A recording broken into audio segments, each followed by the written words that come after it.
Well, hello again and welcome back. If this happens to be your first time with us, thank you so much for stopping by. You are listening to Choose to Endure, the podcast dedicated to non-elite runners, where we share stories, interviews, gear, and training tips specific to the tail-end heroes of the ultra universe. If you haven't had a moment to do so yet, please consider heading over to your favorite podcast app, maybe the one you're listening on right now. Hit follow, rate the show, and if you're getting something of value, make sure you leave a review and let others know. My name is Richard Gleave. I have been running ultras since 2017.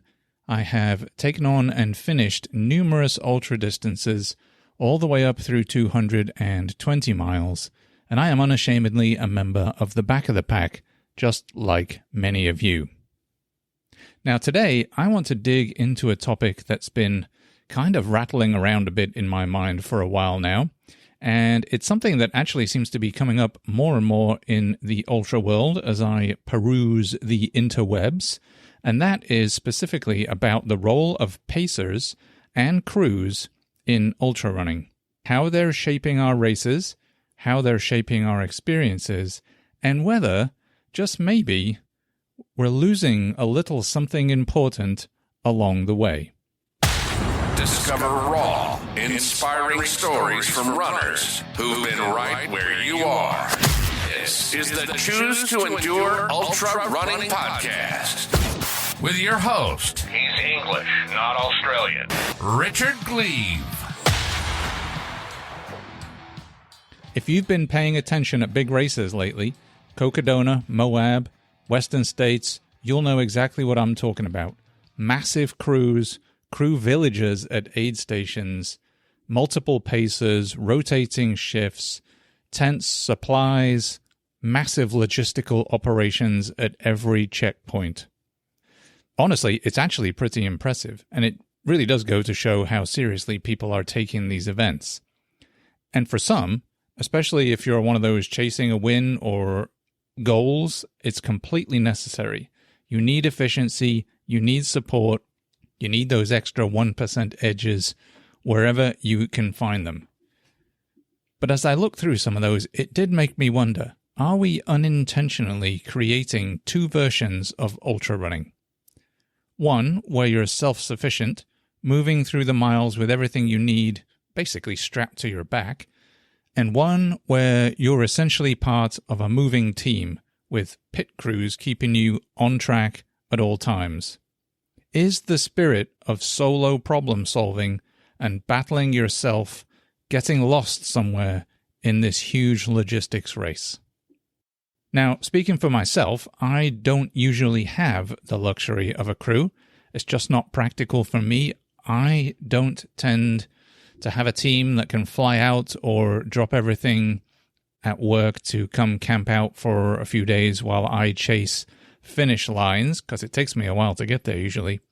I think, too, the guilt I'd feel proactively asking anyone to give up their time and family to come support me, and the worry I would feel, wondering how they're doing and making sure I'm where I need to be for them at the appropriate time. That all seems, to me anyway, a little bit overwhelming.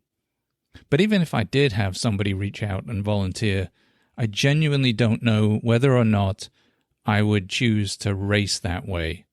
Because for me, the whole magic of ultra running has always been about facing the course and myself alone.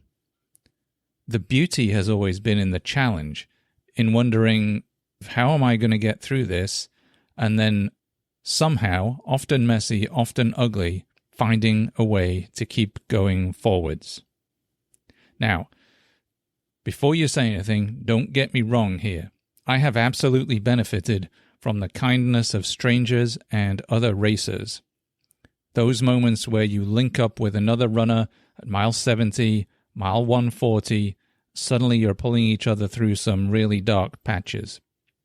Those moments are absolute gold, and I certainly won't turn those down if they happen. But they've always happened by chance, organically, not for me anyway, because I planned for somebody else to pick me up.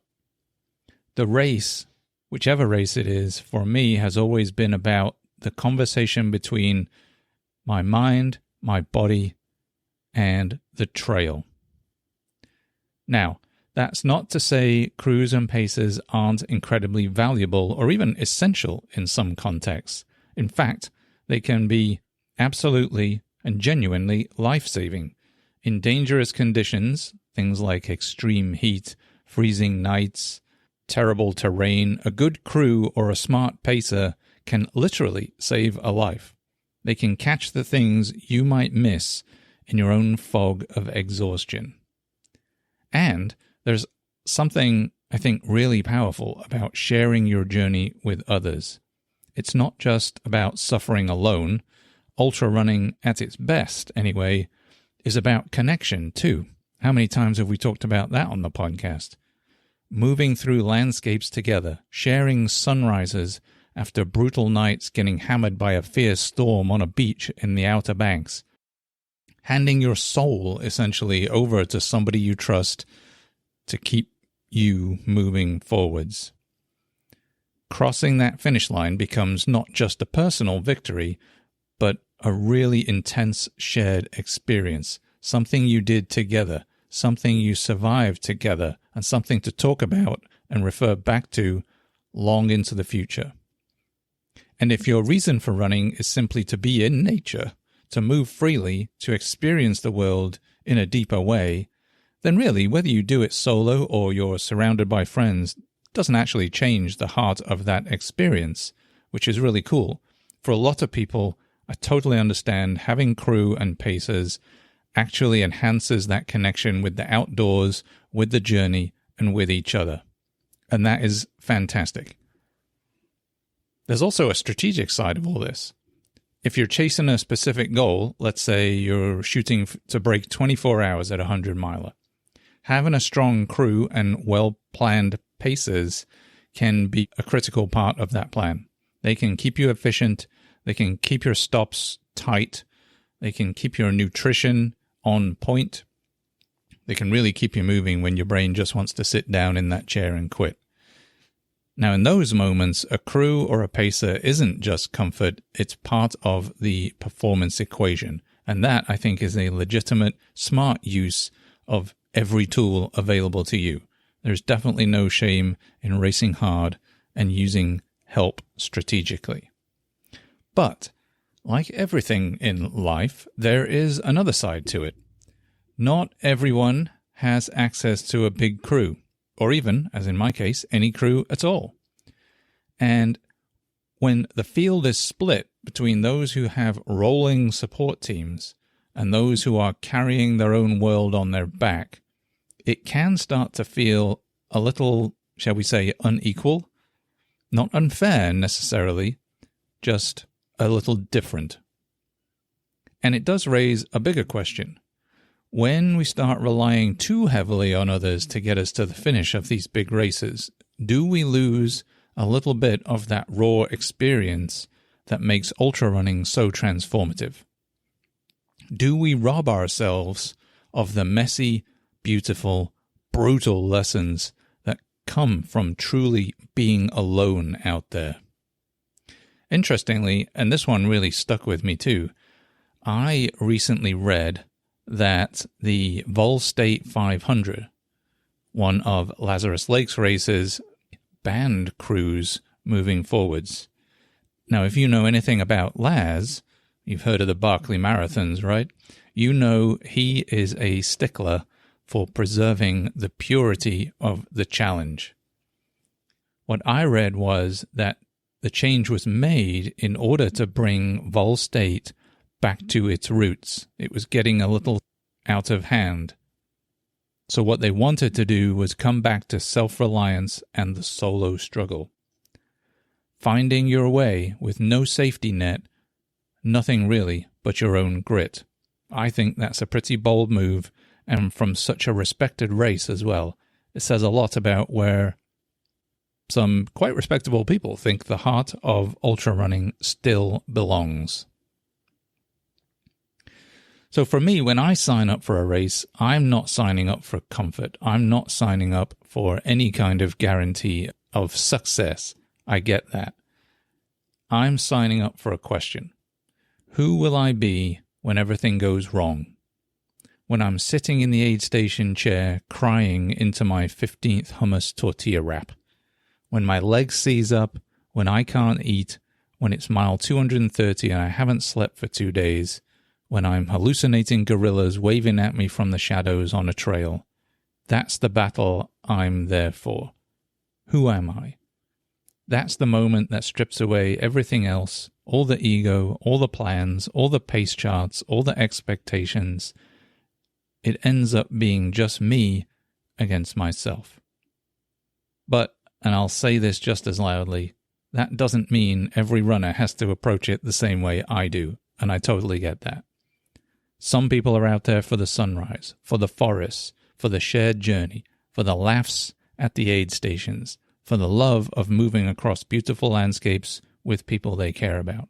And I do those things too. I'm not saying I don't. Those things are equally valid, but just different reasons, different races, different rewards. At the end of the day, it's about finding meaning in the miles, whatever that means for you.